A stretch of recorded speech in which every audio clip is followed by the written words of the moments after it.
I, 27, female, work as a financial advisor for a top company. I have had no contact with my parents for the past 8 years. I have an older sister, Celeste, 34, who is happily married with 2 kids. We maintain occasional communication, but we aren't that close.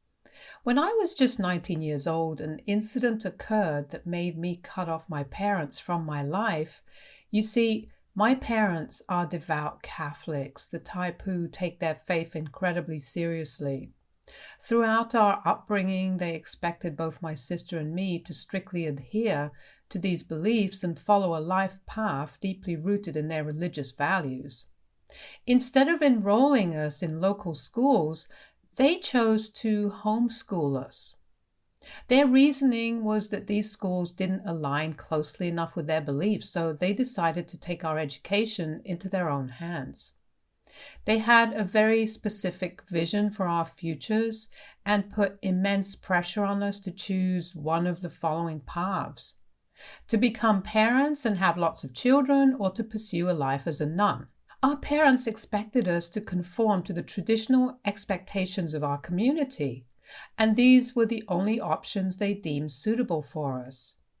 My sister, who's 7 years older than me, never dated, lived at home until she got married, rarely traveled more than 10 miles from our house, and didn't participate in any group activities around our town. It was clear why she was our parents' favorite.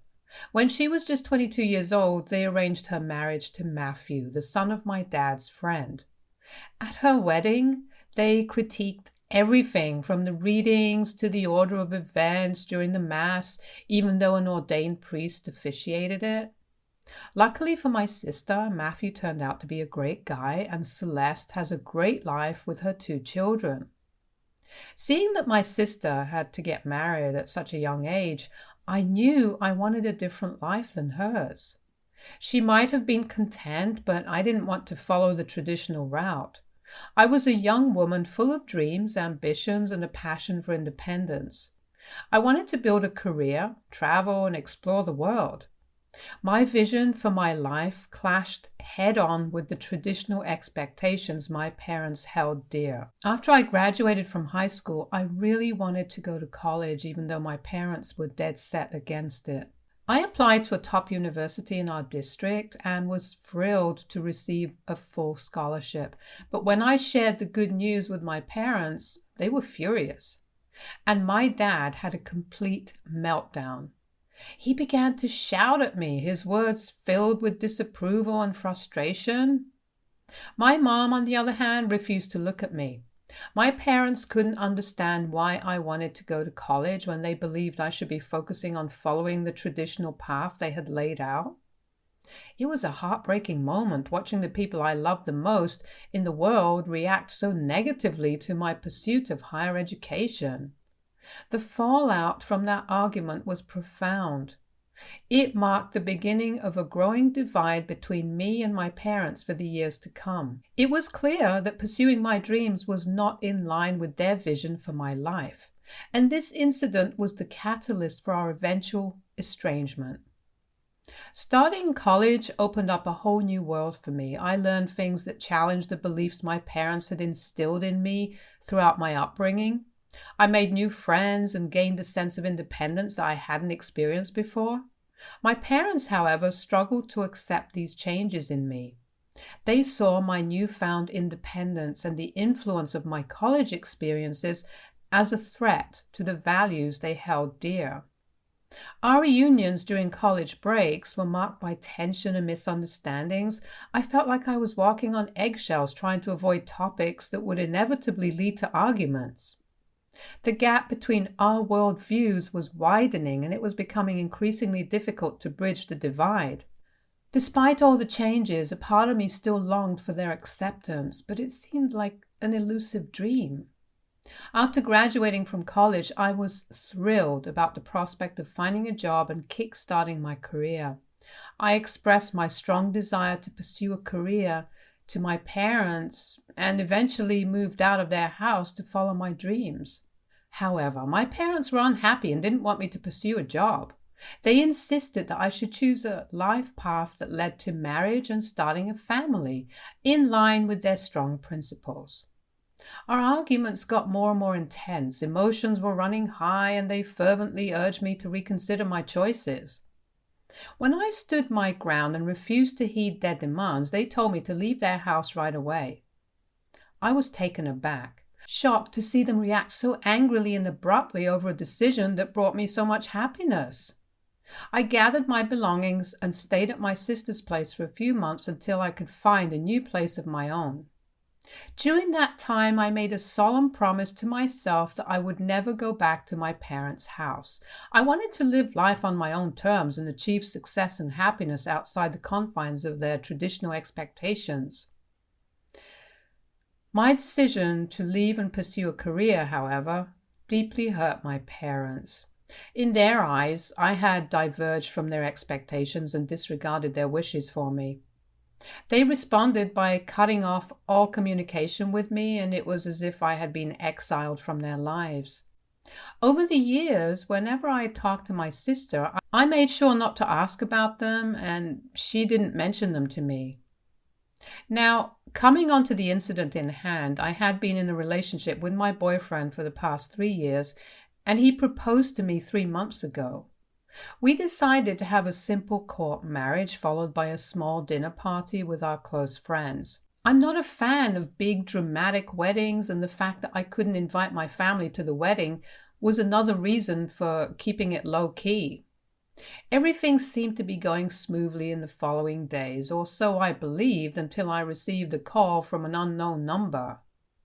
I answered it, only to hear my parents on the other end. After all those years of silence, I couldn't fathom why they were calling me. It turned out they had learned about my marriage and wanted to offer their congratulations. I hesitantly thanked them, a mix of emotions flooding over me. They continued to inquire about my life and well-being, and I answered their questions without much thought. It didn't strike me as unusual until they began to ask how it felt to be married to someone in a higher position than me at my company. Puzzled, I asked them to clarify what they meant.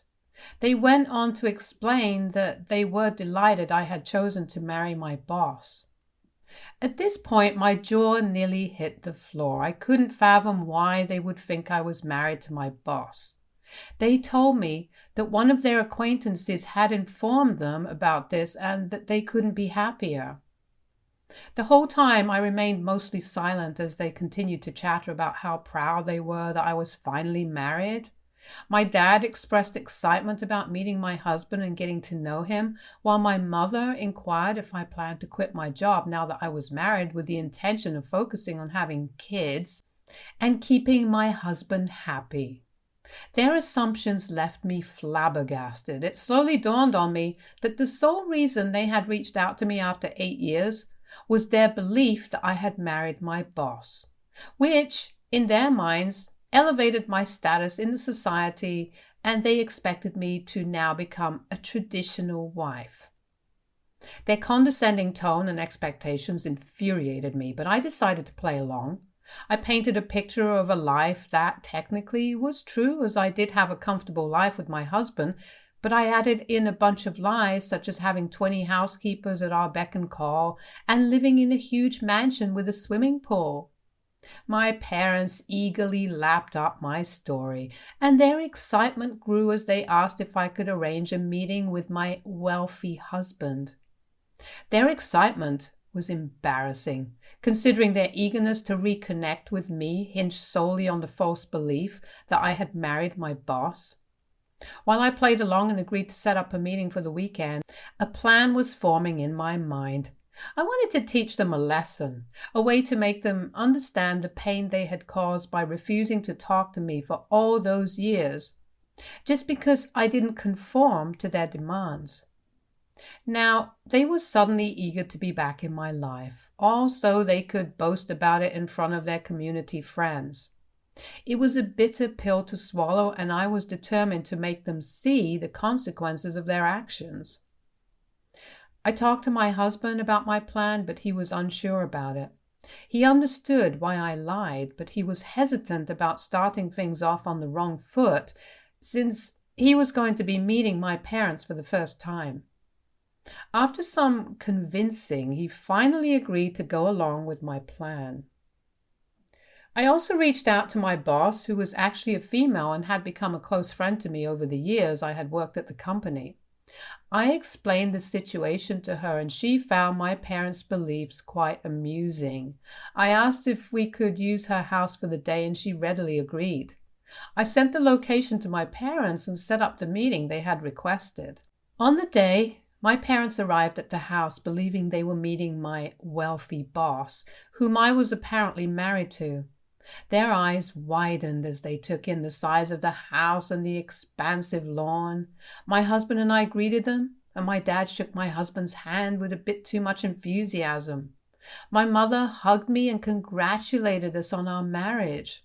My husband, though initially hesitant, played his part flawlessly. He greeted my parents with a warm smile and engaged in small talk, pretending to be the wealthy boss they believed him to be. We sat down for lunch, and my parents couldn't help but notice the team of housekeepers who brought out our plates.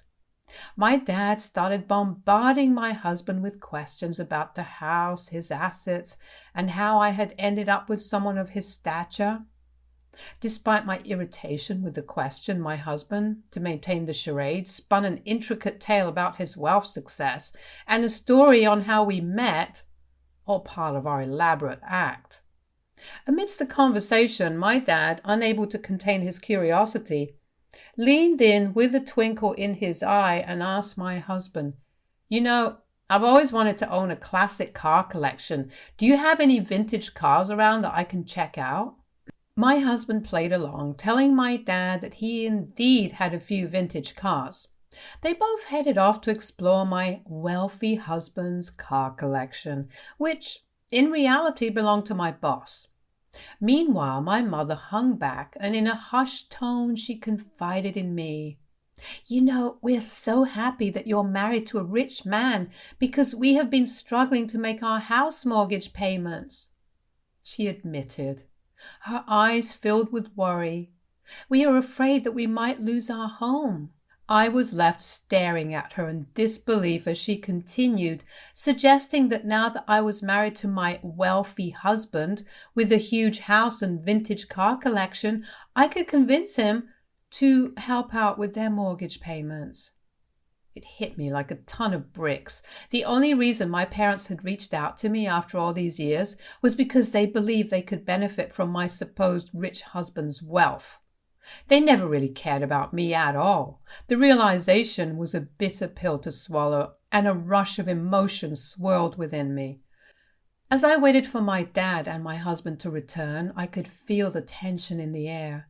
When they finally rejoined us, I took a deep breath and decided it was time to have a candid conversation with everyone. I turned to my dad and asked him directly if what my mother told me was true. He hesitated for a moment and then replied, "Well, I didn't expect you to ever get married, let alone to a wealthy man. Now that your husband has more than enough, it wouldn't hurt to share some of his wealth with us." Both my husband and I were taken aback by the words that came out of my dad's mouth. My dad continued, explaining that he didn't have the money to pay the mortgage and he couldn't turn to his friends for help because it would damage his reputation. Seeing my parents' desperation and their assumption that they could easily gain from my husband's imaginary wealth, I decided to take my revenge to the next level. With a wicked glint in my eye, I looked at my dad and said, "You know what, Dad?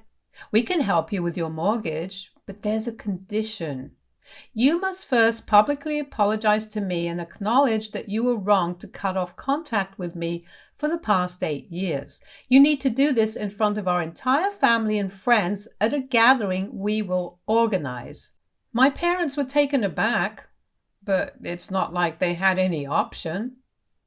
They reluctantly agreed to my terms. Over the next few weeks, I organized a family gathering where I invited our relatives and close friends to join us. My sister had no idea about all these circumstances and was taken aback that my parents had decided to reach out to me after so long. I made sure to keep my sister in the dark about my revenge plan, as I knew her strong convictions might lead her to spill the beans to my parents. On the day of the event, I was happy to meet my extended family after such a long time and meet some of my parents' longtime friends. Everyone congratulated me on my marriage to my supposed wealthy boss and kept asking if we were trying for kids. I was getting irritated with their closed-minded questions, but to maintain the charade, answered all their questions with a polite smile.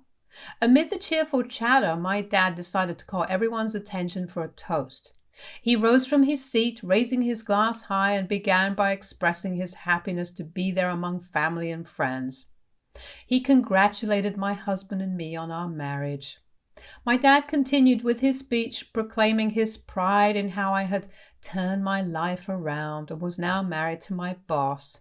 He spoke about the embarrassment he had initially felt when I had expressed my desire to pursue a career and how I had supposedly brought shame to his family at the time.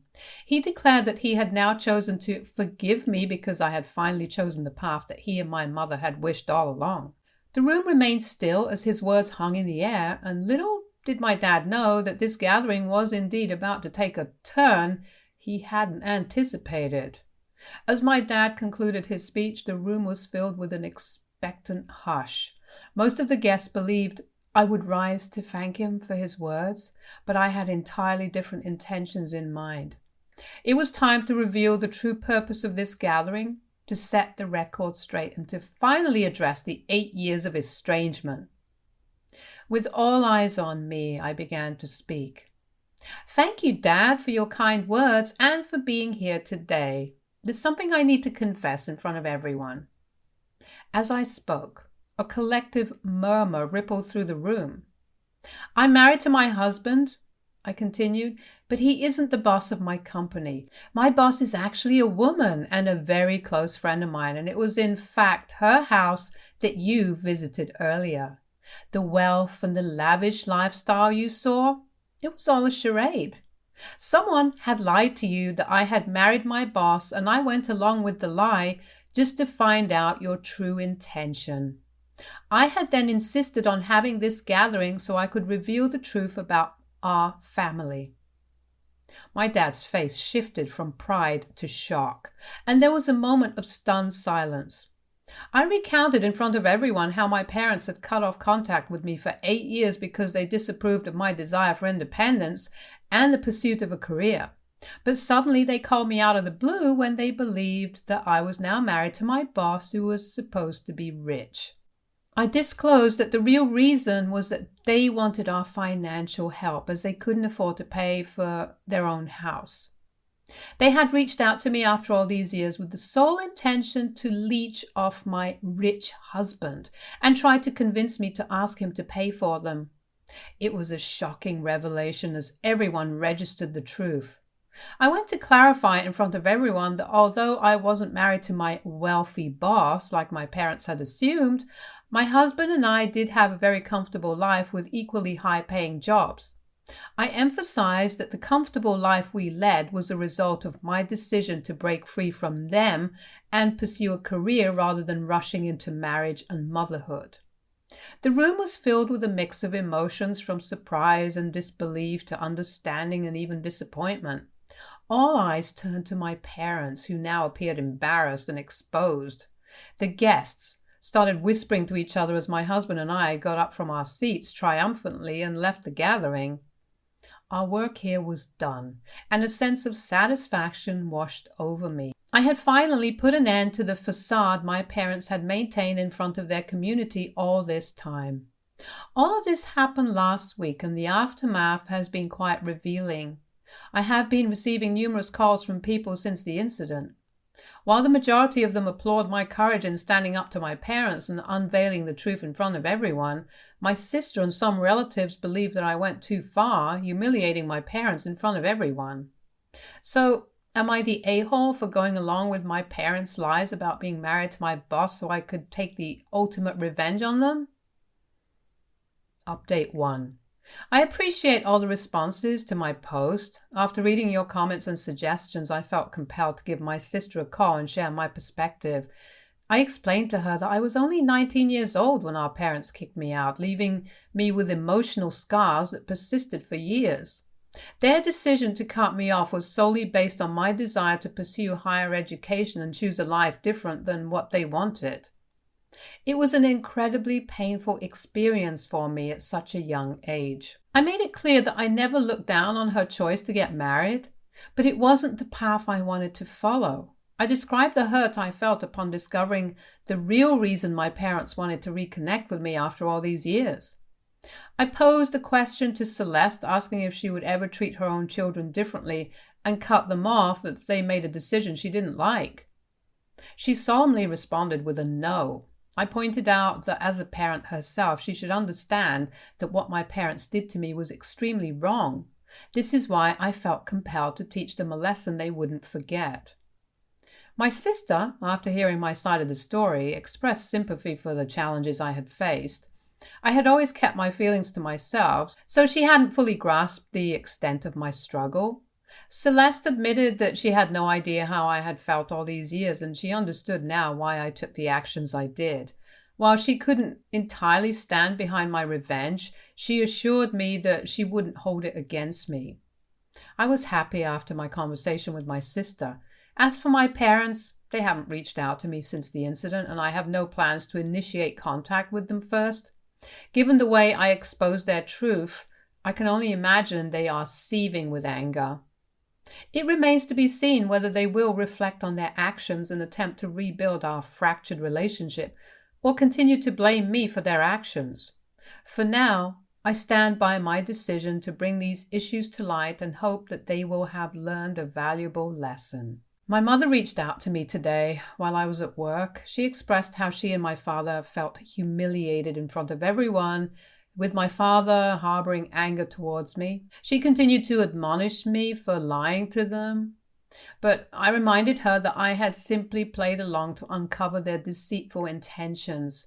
My mother attempted to justify their actions, explaining that they believed I was finally going to conform to their idea of a good girl by giving up my career and focusing on my family. I made it clear that I had no intentions of doing so, especially with the financial stability I had achieved and the prospect of a promotion at my company on the horizon. I reiterated that I had no regrets about my actions, as they had only revealed my parents' true facade. She also shared that some of our relatives and friends were talking about them now, and a few had expressed to my parents that what they had done to me 8 years ago was wrong. This revelation seemed to have further infuriated my dad. I didn't want to continue having this conversation with my mother anymore, as I knew it wasn't going to go anywhere, so I cut off her call. I didn't want to continue having this conversation while I was trying to work. My parents were set in their ways, and so was I. I was just glad that the aftermath of the gathering was creating ripples of change, not just within our family, but also within the broader circle of people who were privy to the situation. Update 3. It's been 3 months since my last update, and a lot of things have happened since then. Following the advice from many of you, I decided to begin therapy. I realized that I hadn't been dealing with the estrangement from my parents in a healthy manner, and the lingering resentment had been a heavy burden for years. While I had exposed the truth about their intentions, I didn't want to continue holding on to that resentment. Therapy has been a step towards finding a healthier way to address my past and emotions. As for my parents, they agreed to sit down and have a conversation with me, largely due to my sister's heartfelt pleas. I had been initially reluctant to meet them, but my husband encouraged me to give them a chance. We all gathered at my sister's place, and I chose to remain silent as my parents took a seat to initiate the conversation. My mother started by expressing her regret for our previous encounters, which really surprised me. She admitted that she had been doing a lot of soul-searching and had realized that their actions had hurt me deeply, and she now understood the pain it had caused. My father, who had remained silent until then, acknowledged that cutting off contact with me 8 years ago had been a mistake, and that they were determined to make amends. He explained how their strong commitment to their beliefs had prevented them from seeing things from my perspective. I remained cautious, opting to listen more than speak. Their words seemed to come from a place of genuine reflection, which was a positive start to our conversation. My parents shared how they had been seeking guidance from their community, which had helped them see the error of their ways. While it was challenging, I understood that it was the first step towards some form of reconciliation. My sister appeared relieved with how the conversation was progressing. She had been a silent yet supportive presence during our discussion, and her hope for a renewed bond between our parents and me was evident in her expression. Seeing her optimism gave me some reassurance that perhaps, with time and effort, our family could find a way to heal and reconnect one day. Despite the challenges ahead, it was a comforting thought that we were taking steps towards repairing the rift that had separated us for 8 long years. I will continue to attend therapy and remain open to the possibility of reconciling with my parents in the future, though I will approach it with caution. For those wondering about my husband, we're doing great in our marriage. Our married life has been blissful so far, and he always supports my decisions. I'm really lucky to have a partner who loves me so much, and I look forward to growing old with him. We're not thinking about having kids right now, but we're open to the idea. At the moment, we're just enjoying our lives and traveling the world together. Stay tuned for more stories from Argo Relationships.